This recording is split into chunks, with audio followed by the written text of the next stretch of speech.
របស់អ្នកម្ដាយគួរអណោចអាណិតខ្លាចក្នុងចិន្តាទើបដឹងថាអ្នកមានគុណម្ចាស់ជីវិតគឺមេត្តាគុណសែនធ្ងន់ពន់ពេកពិតបដូរជីវិតចិញ្ចឹមកូនឲ្យបានរស់គាត់ស៊ូលះបំកម្លាំងកាយយាចិត្តឥតបាគិតថាលំបាកអ្វីទាំងអស់ដើម្បីកូនអ្វីក៏ធ្វើឥតនឿយសោះឲ្យកូនរស់ទឹកចិត្តម៉ែសប្បាយក្រៃទោះកូនខូចឥតប្រយោជន៍ម៉ែបដៅឲ្យកូនត្រូវប្រព្រឹត្តល្អ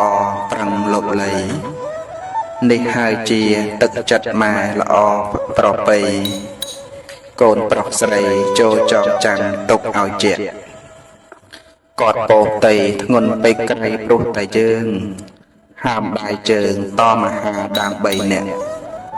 កាលឥតកូនគាត់សែនខ្មាស់នេះពលលះពេលមានអ្នកម្ដាយឥតលះបង្ហាញអស់អោម៉ែអើយកូនដឹងហើយនៅព្រះគុណធ្ងន់សែនធ្ងន់រោគអ្វីព្រាកមិនបានសោះដូច្នេះហើយកូនសូមទោសនៅកំហុសដែលកូនខុសប្រព្រឹត្តឆ្គងលើអ្នកម្ដាយ